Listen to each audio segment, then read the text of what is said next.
د مای ایمان یوټیوب خپرندوی درنو مینوالو السلام علیکم ورحمت الله وبرکاته. هیله د جوړ روغ خوښ او خوشحاله بیاست. دا د یو ځل بیا د نن او پرون د خپرونې د لارې زه ابراهیم وفا ستاسو په درانه چوپړ کې حاضر سوی یم. هیله د تر پایه راسره مله واوسئ. ورب البيت والحرم إليك أتيت منكسرا منيبا أغبر القدم إلهي واسع الكرم ورب البيت والحرم.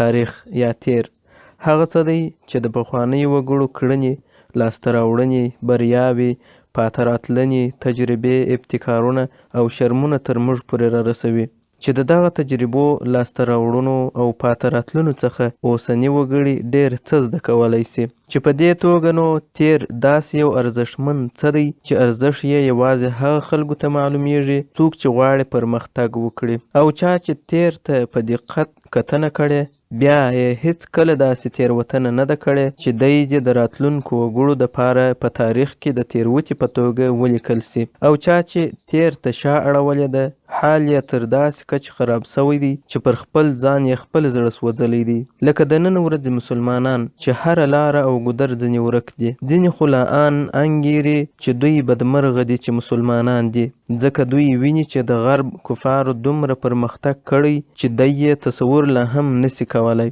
دی انګیري چې دا کفار دي چې دا هر څه یې په واک کې دي، لکه چلارې، ټکنالوژي، وټه، اقتصاد، سیاست او پوځي ځواک، او دا د دوی یوه وړتیا بولي. خو یا دا ځکه چې مسلمانانو د انسانیت هغه تیر تر شا غورځولی دی که مو فکر کړی وي قرآن کریم تر هر څه و تاریخ ته ارزښت ورکړی دی، ځکه نو موږ باید هیڅ کله خپل تیر بابیزه ونه ګڼو. دا چې تیر دومره اړین دی، موږ هم هڅه وکړه چې د انسانانو د پوځي ځواک په اړه او په ځانګړې توګه بیا د توپونو او توغندیو و تیر ته یوه لنډه کتنه وکړو. دا مهم ځواک څه ډول رامنځته سو، مسلمانان پکښې څومره ونډه لري او ولې اوس د مسلمانانو د لاسه وتلی دی. زموږ سره واوسئ. د توپونو تر مخه په جګړو کې غشي او لینده کارېدل، خو لینده یوازې دومره ځواکمنه وه چې څومره به یې ویشتونکی ځواکمن و، او په ده پورې یې اړه لرله چې څومره لیندۍ کږولی سي، او دغه ډول یې د انسان د لاس په اوږدوالي پورې هم اړه لرله چې څومره غټ څومره یې کشولی سي. خو توپونو دغه ټولې ستونزې له منځه یوړې.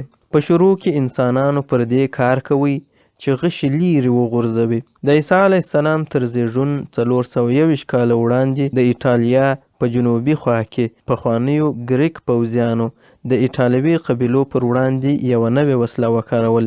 دا به ښایي د جنګ په ډګر کې لومړی توپ وي چې کار سوی دی، چې دغه ته یې ګیسټرافیټي ویل. په اصل کې ګیسټرافیټي یوه تخنیکي لینده وه چې فشار یې د ځواک په توګه کاروي، چې په دې توګه یې کولی سوای د انسان تر مټ ډیر ځواک په کار واچوي. عادي غشو د 1.5 سل څخه تر 200 متره پورې ویشتل کولی سوای، او ګیسټرافیټي کولی سوای تر 250 پورې ویشتل وکړي. دغه بلابود ویشتنه ډیره مهمه وه، په ځانګړي ډول بیا د هغه دښمنانو دپاره چې تر اوسه یې لا دودیزه لینده کارول. تر دې وروسته بیا اړتیا دې ته سوه چې تر غشي درانه شیان وار کړي، خو که چیرې تر غشي دروند شی غورځوي نو ډیر ځواک او لوی لیندیو ته اړتیا شته. دا چې په هغه وخت کې پوهانو ټولې اخیستنې د پنځني یا طبیعت څخه اخیستلې، نو د دوی ونو ته پام ور واوښتی. تاسو به هم لیدلی وي چې جګې ونې د باد په وخت کې راکږي سي، بیرته سیده سي. دا ټوله چې یوې خوا بلې خوا ته سره کږیږي ډیر څرخ خوري. د ونې د پیچلو چاره ځواک راټولوي، او دغه پیچل کېدونکې ونه دا په ډاګه کوي چې څه ډول ګیسټرافیټي نابابه سول. لکه څرخېدونکې ونه د رسیو، وړیو او ان د انسانانو د وریښتانو څخه جوړ سوي څه هم کولی سي ځواک سره راټول کړي او د لیندۍ کار ځینې واخیستل سي. او په دغه ډول لیندیو کې انڅۍ ډیر ښه کار کوي چې په یو ډول یې سره وپیچي چې ښه پوره ټینګ او ځواکمن سي، بیا یې نو پر نونې سیده او پسې ورېله کې. پخوانیو جنګیالیو تر زیږون وړاندې 3 او 4 پیړۍ کې ډول ډول لیندۍ کارولې او کتلې دي. برتانوي تجربوي لرغونپوهانو په ډېره خواري یو ډول توپ جوړ کړی چې تر ګسټرافیډي ښه لیرې ځای ولي چې ودغه ته بالسټا وایي. دوی غوښتل درنې ډبرې وغورځوي 13 پاونډه تر 80 پاونډو پورې. نو د دې دپاره بل ډول ځواک ته اړتیا وه. نو پیچنی ځواک د لومړي ځل دپاره ځکه جوړ سو چې درنې ډبرې تر لیرو ځایو پورې وغورځوي. پیچنی ځواک داسې کار کوي چې د انڅیو سرونه به د توپ په یوه برخه کې په اوسپنیزو پیتیو کې بند وه. کله چې به دا انڅۍ سر وپیچل سوې نو به ځواک پکښې راټول سو. پخوانی پیچنی ځواک یوازې د رومیانو تر وخته پورې و چې د دوی د کارېدنې یوه بیلګه په منځني ختیځ کې وه. 73 زېږدیز کال د اسرائیلو د جورډن دښتې په یوه غرنۍ سیمه کې د رومیانو غټو ډلو د یهودو لوړې ودانۍ چې د دوی د مشر هیرود لخوا جوړې سوې وې محاصره کړې. د دښت د مځکې څخه تر 1400 متره لوړ دغه ودانۍ خورا خوندي ښکارېدلې. خو رومیانو دغه غټو ودانیو ته د لویو خاورینو بارو په جوړولو د ورتګ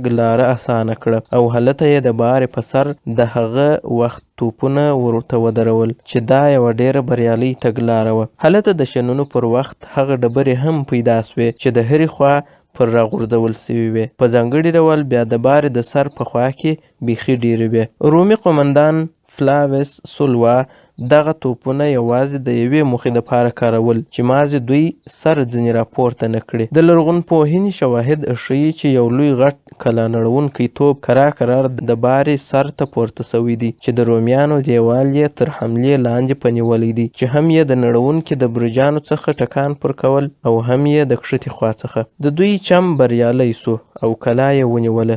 تر دې وروسته نو توپونو په محاصرو کې خورا ارزښت پیدا کړی او رومیانو نور ډولونه توپونه هم جوړ کړه. دوی توپونه په ډول جګړو کې کارول چې هم یې خپله امپراتوري په وساتل او هم یې په پراخه کړه. له دې سره په پخوانۍ نړۍ کې توپونو خورا حیرانونکی ارزښت پیدا کړ. د دوی هغه خورا ستر اغیز دا و چې د مخامخ ډلې په زړونو کې بیره لوېدله. اوس نو بریا یوازې په لاس توڼي جګړو کې نه وه. د جنګ ډګر او تګلارې بدلېدلې. څنګه چې کشي ځواک پیچني ځواک ته لاره ورکړه نو پیچنی ځواک کرار پرمختللی کېدی چې په 12مه پیړۍ کې یو نوی ډول توپ د جګړې پر ډګر راښکاره سو چې هغه ټریبوشې یا ارتاوی و چې دا د منځنیو پیړیو تر ټولو ځواکمن توپ و او د ده رارسېدلو بلسټا نابابه کړ. دا په ډنمارک کې د فارسیلسټر جزیره ده. دلته ترکان د لاسي شیانو په مټ د منځنیو پیړیو چلارې جوړوي.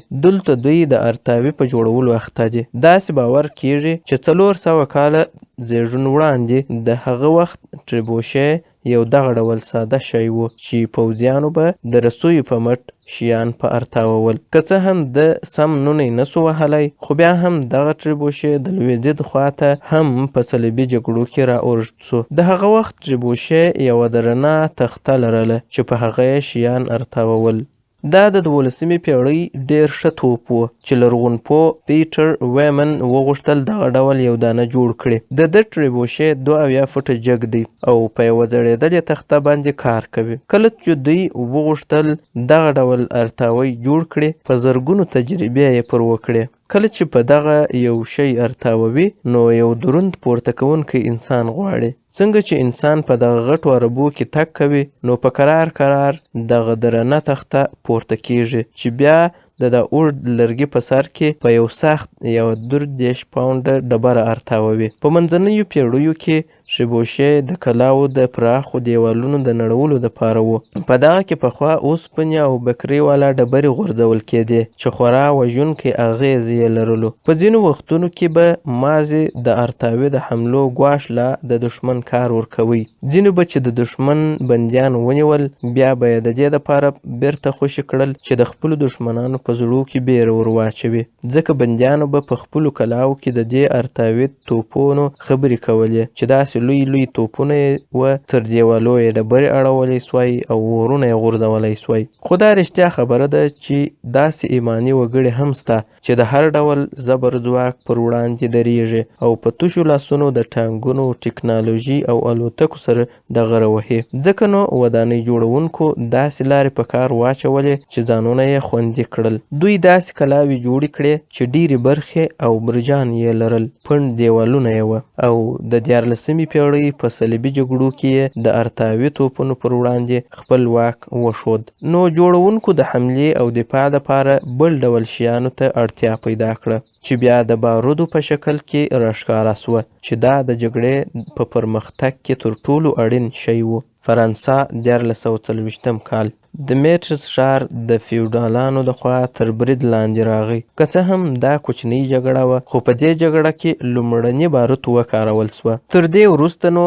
وګړي وپوهېدل چې هیڅ شی پر خپل حال نه پاتېږي. لوی توپونه، پنډ توپونه، کوچني او سپک توپونه هر یوه ځان ته ارزښت لرلو، خو نه غشو ډېر وخت ونیوی، نه پیچنیانو، نه کشي او نه تریبوشیار تاوونکو ټول سره بدل سوه. په هغه وخت کې به په چین کې باروت داسې کارېدل چې په دیوالونو کې به یې کښېښودل، بیا به یې پټاو کړه. وروسته بیا جوړونکو میلان د دې دپاره ورته جوړ کړه چې یو ځانګړی ځای په وولي. خو د هغه وخت میلان ډېر کمزوري وه. که به چیرې بارودو یو څه ډېر زور کړی وای، میل یې سره ټوټه ټوټه کوي. هر کله چې یو نوی شی جوړیږي، جوړونکي هر څه پر ګوري چې کار ځینې واخلي.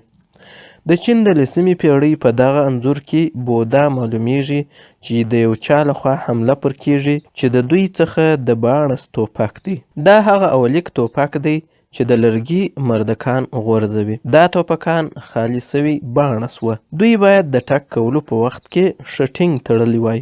دوی به د خالي باڼس په یوه خوا کې بارود واچول او بیا به یې د لرګي یا کاغذ مردک ور واچوي چې کله به بارود پټاو سوه، مردک به یې د نښې خواته پرې وهی. د باڼس توپک دا ډول ټکان کوي چې نونی یوازې تر 160 فوټه کم ولي، چې دا ډېر اغیزمن نه و. 1545 کال د جولای 19 د انګلینډ 8م ایالت میری روز د اوبو په غاړو کې د یوې ډوبې سوي کښتۍ د توپ میل پیدا سو. دا یو ډېر انتیکه شی و ځکه دا د اوبو د جنګ وسله وه. دا بیخي ډېره زنګو خوړلې وه. دا د اوسپنې د اوږدو ټوټو څخه جوړه وه چې موږ پیتۍ ورته وایو، چې د میل د سر تر پایه تللې وې او شاوخوا یې د اوسپنې ګوتمۍ او کړې پر ایښې وې. دا زنګن شی داسې جوړ سوی و لکه هغه د لرګي بیلر، هغه چې وچ شیان پکښې ساتل کیږي. په دواړو کې دا کړۍ د دې دپاره دي چې دا دړې او پیتۍ ټینګ وساتي. دې توپ یوازې لرګین میل په اوسپنیز بدل کړی و، خو که د لرګي وي که د اوسپنې، یوه کمزوري یې خامخا لرله. کله چې دغه د پیتیو او کړیو توپ ټک کوي، د باروتو زور د پیتیو تر دا چولو راوځي چې دا هم ځواک کموي او هم توپچې خوږوي. د هر ټک سره دا بیره وه چې ښایي دلته پټاو سي او شاوخوا ولاړ وګړي ټوله مړه کړي. بیا نو دوی په داسې یوه توپ پسې هڅه وکړه چې ټول سره لیم سوی او ښه ټینګ سوی وي. دا چې دغه ډول یو میل به جوړ کړي، دا حل لاره دوی د دودیزو توکو جوړونکو څخه په لاس راوړله. لکه په انګلینډ کې زنګولې په غالبانو کې د ویلې سوو برونزو په ورتویولو جوړېدلې، چې په 14مه پېړۍ کې یې په اروپا کې دغه د ویلې کولو چم د وسلو جوړولو ته واړوي. د 15مې پېړۍ په مابینځ کې لوی لوی میلان یوازې د برونزو څخه جوړېدل. 1453 کانسټنټینوپل چیرې چې اوس ترکیه ده. د بینزټر پر پلازمینه د عثماني خلافت د ترکانو محاصره وه چې د دوی د مسلمانولو په تکل کې وه. د 15مې پېړۍ په مابینځ کې عثماني خلافت والا د توپونو په جوړولو کې ډېر پرمخ وه. وروسته بیا دوی فکر وکړ چې څه ډول زورور بارود جوړ کړي. هغه لوی توپونه چې دوهم عثماني سلطان محمد پر هغه ښار چې بیا د نړۍ لوی ښار سو ور وډزول دغه ډول وه. دغه لوی لوی ترکي توپونه په 1444 کې د دوهم محمد لخوا جوړ سوه چې هغه د قسطنطنیې فاتح و. دغه یې د بارودو ایښودلو ځای دی چې دلته به ور ولوېدل. بیا به نو تر بارودو وروسته یو د لرګي خلبوری په څټک ور وستل کېدی چې د بارودو تاو سره را یو ځای کړي. بیا به نو دا دوې برخې سره یو ځای کړل سوې او په غټو لرګیو به د دغه سوریو په مټ په پیچ سره ټینګې کړل سوې.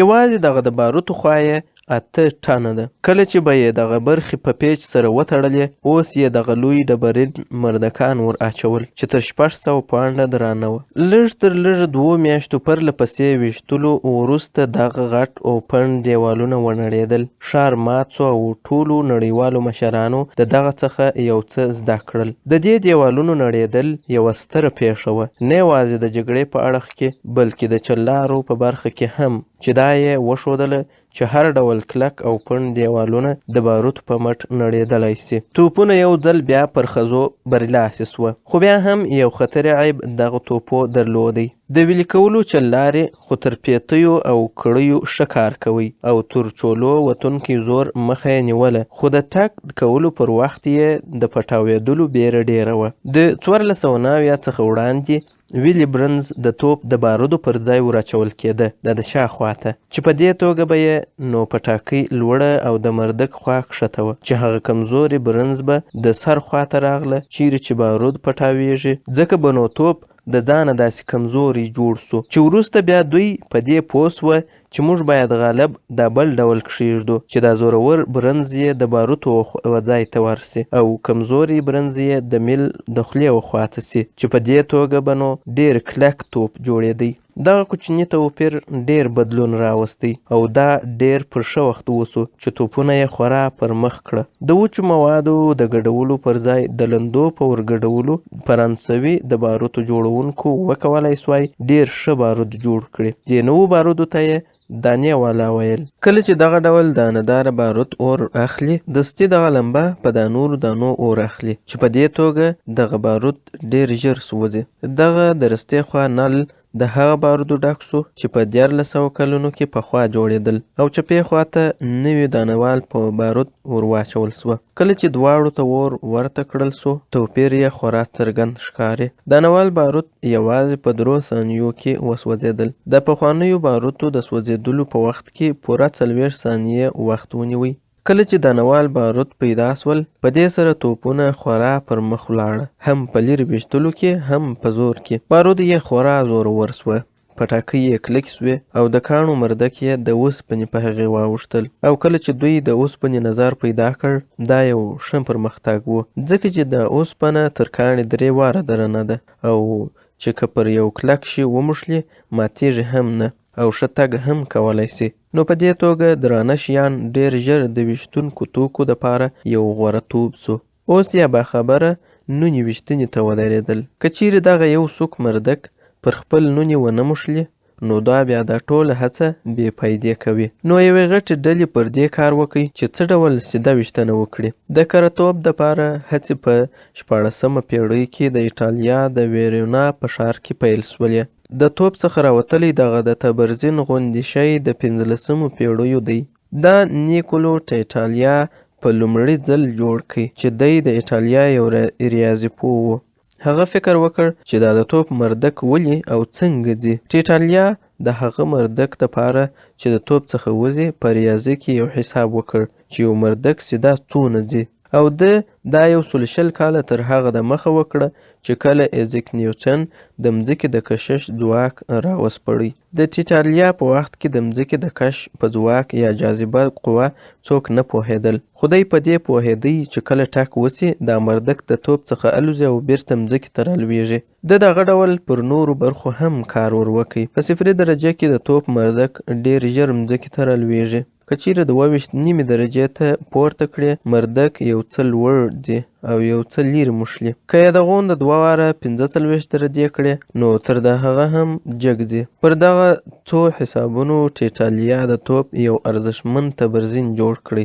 دا د لاسي تختو یا آغازونو په مټ چې تر پټاکۍ لاندې یې ورکولې پورته او کښته کېدی، چې له دې سره یې د تبرزین تیغ یوې خوا بلې خوا ته کېدی او پر تیغ سربیره یوه کړۍ د مځکې د کشش په مټ پر خپل ځای پاته کېدل او یوازې د تیغ پیتۍ پورته او راکښته کېدل. په دې سره دوی وتوانېدل چې کره توب یې ورښه کړي او په حساب کولو سره نونه یې په کره توګه وولي. وروسته یو بل بدلون دا و چې د ګردي مردک ترڅنګ اوږدپزی مردک هم جوړ سو چې توپونه یې هم پرمختللي وه، ځکه چې په میل کې جرۍ هم لرلې. د پرمختللي توپونو د ډز انځورونه ښیي چې دغه اوږدپزی مردک په هوا کې سره څرخي او په دې توګه یې کرتوب هم ښه والی مومي. اوږدپزی مردک د توپ د میل څخه داسې جوخت راوځي او دغسې سیده د خپلې موخې پر لوري پسې ځي او کله چې مردک څرخي نو تر پایه دغسې سیده پاتېږي. تر دې وروسته نو دغه ډول توپونه خورا پرمختللي او مرګوني سول. د دوی ترمنځ په کره ویشتنه کې هم لوی توپیر و.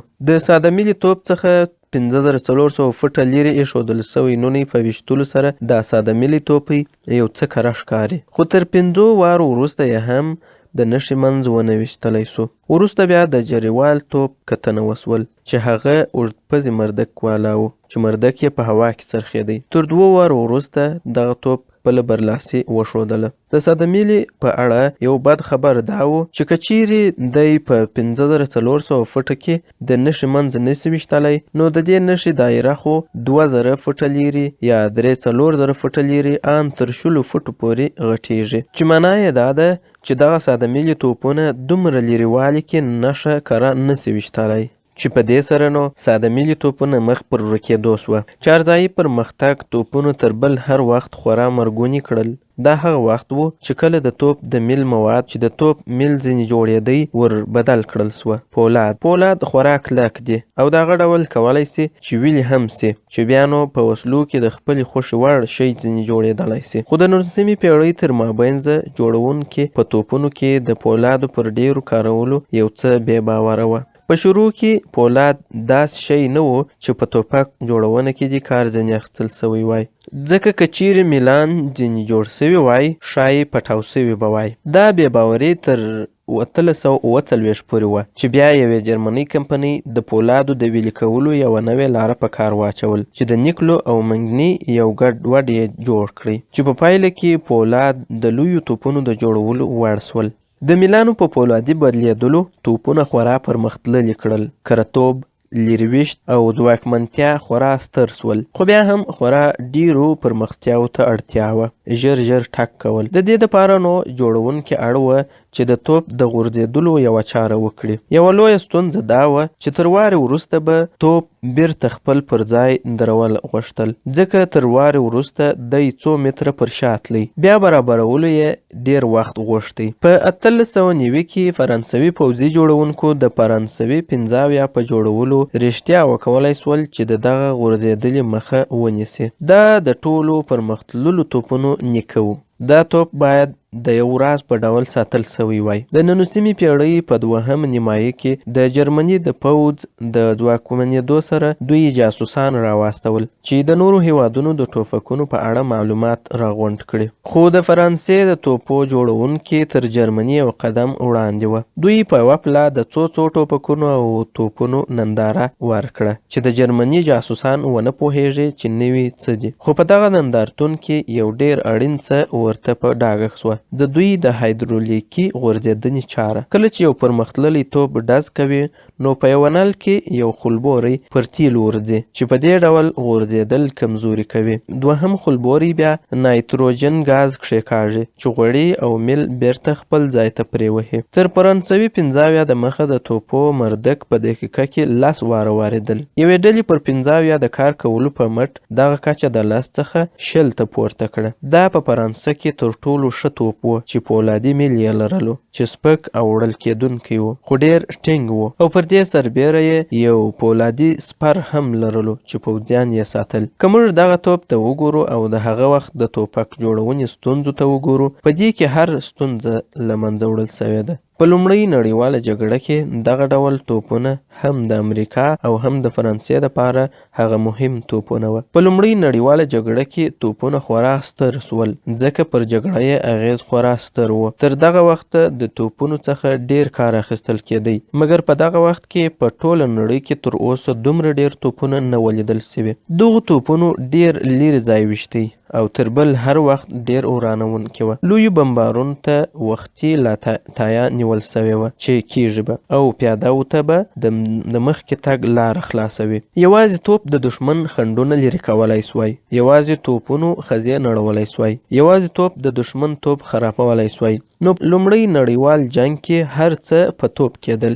په منځنیو پیړیو کې چې د ارتاوي څخه شروع سوي وه هغه اخري کچې ته رسېدل. توپونه په ټولو جنګو کې د پر شا بیولو ځواک و. هغه مرمۍ چې دوی وارولې د پټاوېدو سره په زرګونو پرزو بدلیږي. دا په هوا کې هم پرزې غورځولی سوې. دغه مرمۍ چې دوی وارولې شاوخوا ټوله سیمه سره لمبه کول. په لومړۍ اونۍ کې د 1914 په جنګ کې 1 میلیون مرمۍ وار سوې.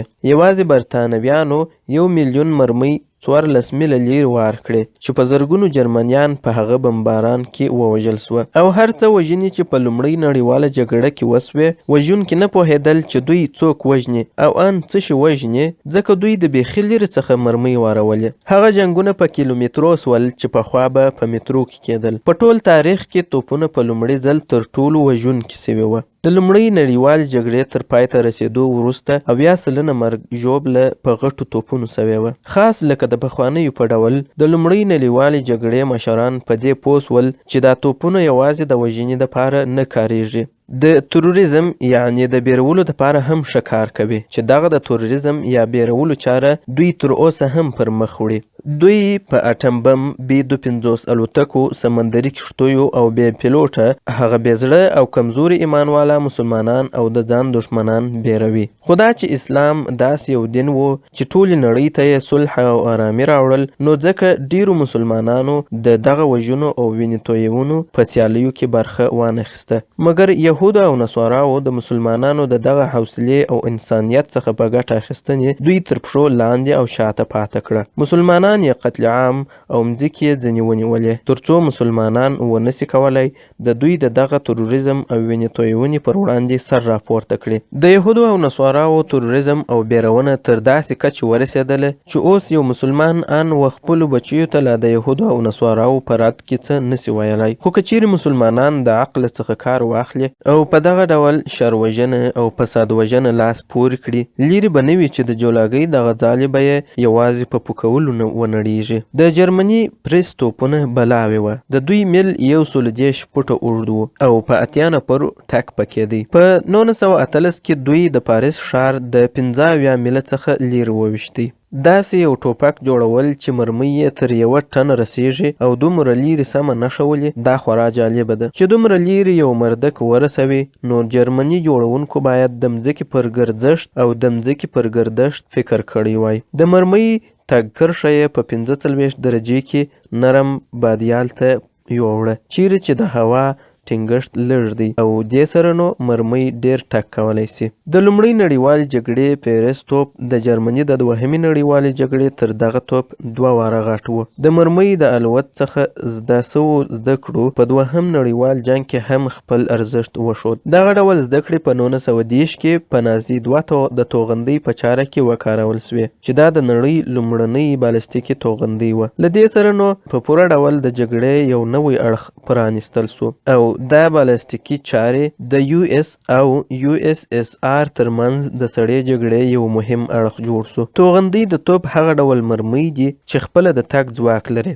او کولی سي د نړۍ هر کونج ته ولاړه سي. هیڅ یې ومیل ته اړتیا نه وه او نه داسې یو ځای و چې دوی دې ور ونه رسیږي. اوس نو چې تر لرېوارې خبره تېره سوه، نو جوړونکو پر دې کار شروع کړي چې څنګه په یو خاص ځای کې پټاو وکړي. 1944 اکتوبر، دوهمه نړیواله جګړه. د فیلیپین لیچګل جاپاني الوتکو پر امریکایي جنگي کښتیو ډیره بده ورځ جوړه کړه، خو امریکایي پوهانو ډیر ژر د یوې نوې اختراع په کولو دغه حل لاره پیدا کړه. د څپو د نږدېښت خاشه، د ځیرکو وسلو او لیک. دې وسلو داسې کار کوي چې یو کوچنی د څپو استونکی او ترلاسه کوونکی یې درلود چې دواړه پر یوه ځای وه. دا څپې استونکي څپې استوي او کله چې دا څپې پر یو کلک شي ولګیږي، نو هغه ترلاسه کوونکی بیا بیرته ترلاسه کوي. کله چې دغه خپرونکی و یوه شي ته ورسیږي، ماشه یې په خپل ور وهل کیږي او پټاویږي. د څپو د نږدېښت خاشې د امریکا سره مرسته وکړه چې د دښمن ډیرې الوتکې نسکورې کړي. دا د پیړیو د کار یوه پایله وه چې تر دې وخته راورسېده. پرمختللي برېښنایي توکي ټوپکونه ځیرکوي او دې ته یې تیاروي چې ډېرې سختې چارې ترسره کړي.